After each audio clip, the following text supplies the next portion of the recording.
ఇది చూసుకుంటే గ్రామవార్డు సచివాలయ ఉద్యోగుల సంగతి చూసుకుంటే అది మరీ దారుణంగా ఉంది వాళ్ళ పరిస్థితి. వాళ్ళను ఒక పెద్ద వాలంటీర్ని చేసింది ప్రభుత్వం.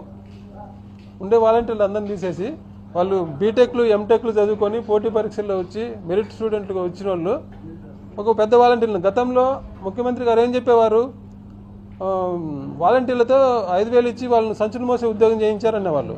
ఇప్పుడు బీటెక్ ఎంటెక్ చేసుకునే వాళ్ళతో అదే పనులు చేస్తుంది ఇప్పుడు ప్రభుత్వం.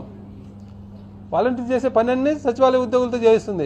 ఇంటికి పోయి గోడలకు స్టిక్కర్లు అంటించేది, ఎక్కడన్నా విగ్రహాల దగ్గర ఎక్కడన్నా కాపలా పెట్టే పనులు, సర్వే పేరుతో రోజు ఒక సర్వే పేరుతో ఇంటింటికి తిప్పడము, ఇట్లా ప్రతిదీ. ఇంకా పెన్షన్ విషయం అంటే ఇందాక చెప్పిన అది మరీ ఘోరం. తెల్లవారుజామున 5:30కి వెళ్ళాలి, 7 లోపల కంప్లీట్ చేయకపోతే సోకాది నోటీసులు.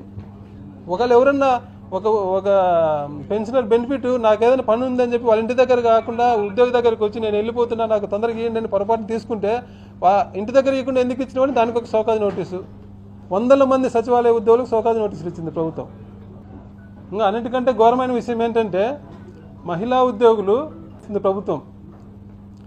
గ్రామ వార్డు సచివాలయ ఉద్యోగులు తెల్లవారుజామున చీకట్లో ఎవరో గుర్తు తెలియని వ్యక్తులు ఇళ్ళకి వెళ్ళి వాళ్ళ ఇల్లు తలుపు తట్టి నిద్ర లేపి తెల్లవారుజామున పెన్షన్లు పంపిణీ చేయించడం ఎంత దారుణమైన విషయం. ఉద్యోగులకు అనుకూలమైన పని వాతావరణం అంటే ఇదేనా? ఉద్యోగులకు గౌరవించే పద్ధతి ఇదేనా గౌరవాన్ని పెంచే పని విధానం?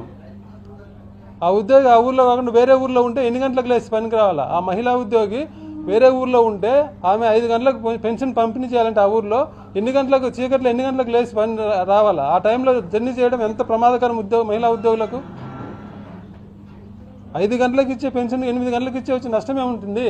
ఈ 3 గంటల్లో ప్రపంచం తలకిందులు అయిపోతుందా పెన్షన్ పంచకపోతే? గతంలో వాలంటీర్లు పంచేవాళ్ళు పెన్షను. వాలంటీర్లకు 5 రోజులు సమయం ఇచ్చారు, ఇప్పుడు 2 రోజులే. ఇప్పుడు వాలంటీర్లు ఎక్కువ మంది ఉండేవాళ్ళు ఎక్కువ మంది పెంచడానికి 5 రోజులు సమయం ఇచ్చారు, ఇప్పుడు 2 రోజుల్లోనే పెంచాలంటున్నారు. అది కూడా ఉదయం 10 గంటల నుంచి 7 గంటల లోపల 80% పంచకపోతే మళ్ళీ సోకాది నోటీసులు. మహిళా ఉద్యోగులు ఇంత ఇబ్బందికరమైన పరిస్థితులకు నెట్టి మళ్ళీ ఉద్యోగులు గౌరవంగా చూసుకుంటున్నాము. మరీ ముఖ్యంగా ఏంటంటే డిప్యూటీ సీఎం గారు మహిళా లక్షణం గురించి చాలాసార్లు మాట్లాడారు. మళ్ళీ ఇంత ఘోరమైన అంశం